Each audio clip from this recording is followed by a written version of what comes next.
Hello, hi guys! Magandang gabi sa inyo lahat. This is Chin from my Sagada channel, a faith healer, also mata reader. So ngayong gabi na to, tingnan natin anong gusto sabihin sa inyo ng ating mga gabay.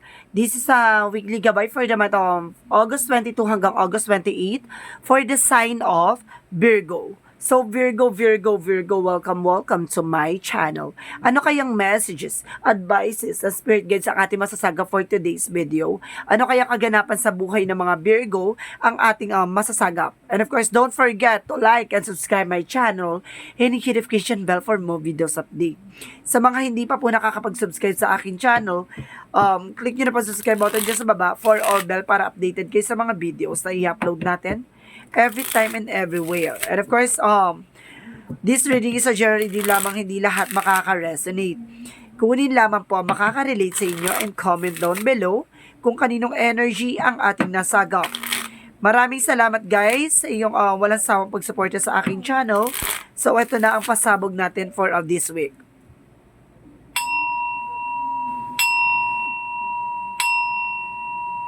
Angel Spirit, please give me information for the sign of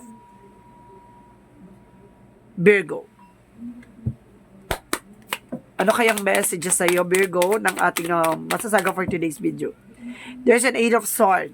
You're feeling abandonment. You're feeling imprisonment. No? Hindi ka makakilos, hindi ka makagalaw.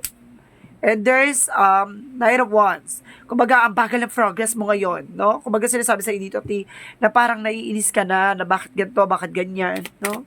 What is additional messages? Or sinasabi na kalma-kalma ka lang, no? And of course, lakasan mo yung pakiramdam mo. And of course, there's a Page of Swords, a Page of Cups. Kumbaga, there's an intuition.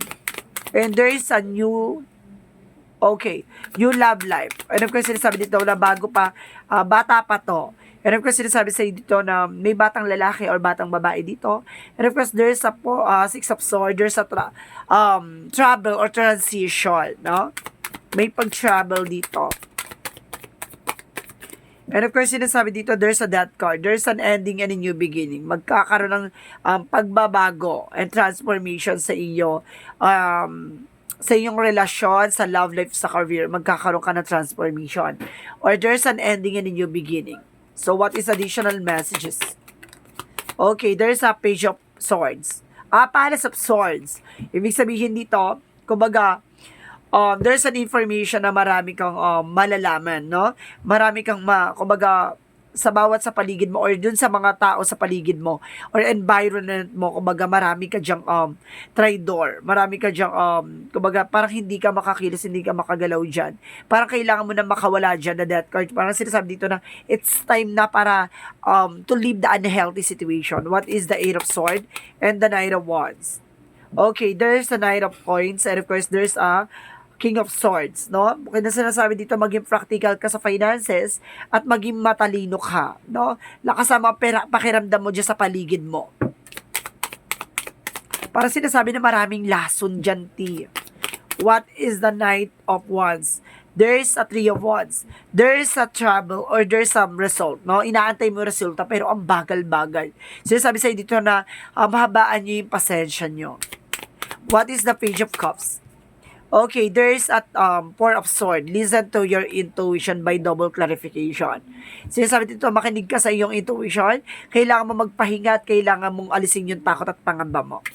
What is the Six of Swords? Okay, there is a Seven of Wands. Protect your power, protect your energy. Kailangan mo makawala sa situation at kailangan mo makaalis dyan. What is the Death card? The Death card represent the Five of Swords. There is a defeat or there is surrender or there is a self-sabotage or kumbaga sabotaging by thoughts, no? Kumbaga mag-ingat ka, no? Maraming traidor, maraming tao sa paligid mo na kinukuhanan yung kahinaan mo. Maging maingat ka dyan. And of course, sinasabi na the Death card dito or some of you dito parang tinraidor, no? Or nagkaroon ng self-sabotage, kumbaga nagkaroon ng shaggy or death card, no? Nagkaroon ng death. What is the Palace and the Palace of Swords? There's a Four of Cups. Evaluate, analyze, no? Kailangan marunong kang magbasa ng tao. Kailangan marunong kang basahin yung tao sa paligid mo. What is the Eight of Swords, the Knight of Cups, Knight of Pentacles, and the King of Swords? Get my information. Okay, there's Chariot card, no? Maraming parating, no? At sinasabi sa'yo dito na may pagbabagong mangyayari sa buhay mo. There's a success and of course, there's a timing. Kailangan mo lang lakasan ng pakiramdam mo. Umalis ka dyan sa situation mo. What is the Knight of Wands and the Three of Wands? Okay. There's a Lovers. O may inaantay ka ditong asawa, no? Or inaantay mo tong umuwi. Baka meron kang inaantay na asawang umuwi. Or meron kang inaantay na asawang dumating. What is the Page of Cups and the Four of Swords? Okay, there's a King of Coins. Sinasabi dito being practicality, being intelligent, being kumbaga grounded about sa finances. Kumbaga sinasabi sa'yo dito ng lakasan mo yung pakiramdam mo at yung vibration mo. No, wag ka masyado mag-spend ng gastos ng alam mo wala sa ano mo. Kulang sa salary mo or kulang sa budget mo. What is the Six of Swords and the Seven of Wands? Okay, there's a Two of Swords. There's a decision that you need to make. And the Queen of Cups, there's an healing. Kumbaga, pag ito nag-decision ka, makakaalis ka na sa sitwasyon. Kumbaga, mapapakalma mo na yung nararamdaman mo. So, what is the Death card and the Five of Swords? Okay, there is a Queen of Wands. Ibig sabihin dito, bring stability, control, no? Kumbaga sinasabi dito, kontrolin mo yung emotions mo. Kontrolin mo yung galit mo. Kontrolin mo yung mga sinasabi mo. Kasi yan yung magdadala sa'yo sa alanganing sitwasyon. Kailangan mo na tapusin yung pagiging, maboka mo. At maging agresibo, no? At kailangan mong magkaroon ng confident na at maging maingat, no, sa mga binibitawan na salita. And of course, sinasabi dito, the Palace of Swords and of course the Four of Cups. Okay, there's a Nine of Cups. Ibig sabihin dito, okay, meron daw ditong wish fulfillment, no? Kumbaga magtutupad sa pangarap mo. Or there's a wish coming true or wish granted. What is the outcome? Outcome is the tree of life, no? Kumbaga, magbubunga na yung mga bagay na inaasam-asam mo. Kumbaga, kasama siya sa Kumbaga, kasama siya sa yung mga tinanim mong mga binhi na mag-grow na. And of course, there is four of coin na sinasabi na protect your power, protect your energy. Budget, no? And of course, there is a five of there's a Five of Wands na sinasabi dito na have faith, no? Magtiwala ka. And of course, or sinasabi dito, there's a faith, no? Kumbaga, magtiwala ka sa process and progress at manalig ka sa ating may kapal.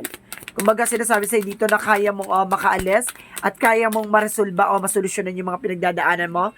With the Palace of Cups, there's a happiness coming in for you.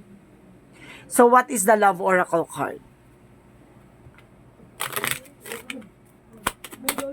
There's a passion. See? Kung gusto mo yung ginagawa mo, talagang magkakaroon ka talaga ng development and of course, transformation dyan.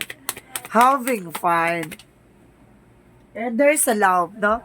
May bagong pag-ibig and there's an unconditional love.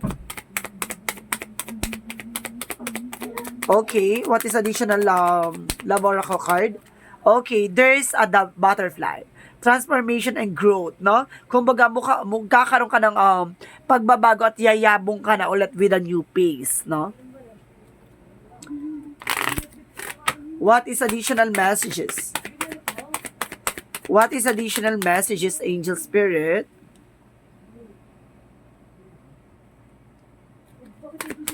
Angel Spirit, what is additional messages? There's a food, no? Kumbaga, there's a relationship and health. Kumbaga, magkakaroon ka na masagana dito. At malusog, no? Malusog na relasyon, malusog na katawan, and there's a source of divinity and enlightenment. Magkakaroon ka ng clarity, enlightenment, kaliwanagan. Okay, what is additional messages? Okay, wala na. Okay, what is the chakra? What is the chakra? There's a service. Some of you merong home service, merong public servant, ganun, kumbaga nagsiserve ka sa ibang tao. And of course, sinasabi dito, there's a mysticism, no? May mystery sa likod nito, kumbaga may mga bagay na hindi ka pa nalalaman. Or there's a passion. At double clarification, may passion ka dito, T.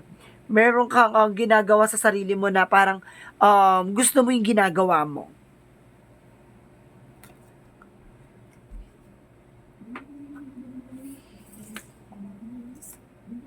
So, what is the energy? What is the energy? What is the energy? What is the energy? There's a first chakra, Archangel Michael, for protection. Sinasabi sa inyo, Archangel Michael, na pinoprotektahan ka niya. And kasi sinasabi dito, there's an envy. Alisin mo yung ego, yung fear, yung pangamba, no? Yung negative thoughts, alisin mo daw yan. What is Archangel Michael messages? Okay, there's a detach from the situation. Diba? I told you so. Kailangan mong kumawala sa situation. Meron kang sitwasyon dyan na nahihirapan ka na. Pinipilit mo lang. And use your imagination and you see the answer. Nipilit mo nilalaban na wala ka naman dapat ipaglaban. And of course, sinasabi dito, the person you're asking is about trustworthy. Ibig sabihin, yung taong pinagkakatiwalaan mo ay mapagkakatiwalaan talaga siya. What is the Jesus loving quotes? What is the Jesus loving quote? Pray always. So, kailangan mo magdasal palagi, magdasal ka raw palagi. And of course, well done. Do good and a faithful servant. See? Tapos na daw ang mga bagay na kumbaga pasanin at paghihirap mo. Basta maniwala at manalig ka lang sa Kanya, no? At maaaring ipagkaloob niya sa'yo what you deserve. So what is the angel's number? There's a 9. I am compassionate. What is compassionate is all about? It is your compassion that make you shine. You are devoted to helping the greater good and have a strong talent from speaking up for others, and your soul is most satisfied when you are being of services. No, ayun nga, no? Parang nagkakaroon ka dito ng kakayanan na tumulong sa iba, no? Kung paano magsalita, paano mag-advise, no? Kumbaga, you have a great talent, a great strong talent na alam mong makakatulong sa iyo at makakatulong din sa ibang tao. Marunong ka makipag-collaboration, it's a good part. So, what is the messages of life? And of course, there is an openness, no? Kumbaga, siguro, mataas ang sense of humor or mataas talaga yung generosity mo, no? And of course, sinasabi dito, I know that when one door closes, another open. Today, I trust the universe. I trust myself. I trust life. No matter what no matter what has gone before, I have faith that something better on this way. My willingness to release the past prepares me to accept the many new opportunities God opens before me. Ibig sabihin dito na alam mo, no, ilalahad sa'yo o ibibigay sa'yo ni God yung mga bagay na alam mong ipagkakaloob sa'yo. Kumbaga sinasabi mo dito na alam mo na naging mabuti kang tao at alam mo sa sarili mo na bubuksan ni God ang pintuan para sa mga magagandang blessing at magagandang opportunity na para sa iyo. Ibig sabihin dito na alam mo kung paano tumanggap at alam mo kung paano tanggapin yung mga bagay-bagay. It's a good part. So guys, this reading is a weekly gabay for the month of August 22 hanggang August 28 for the sign of Virgo. This reading is a general reading lamang, hindi lahat makaka-resonate. Kunin lamang po makaka-relate sa inyo and comment down below kung kaninong energy ang ating nasagap. Maraming salamat guys and see you in the next video. Bye-bye and babush!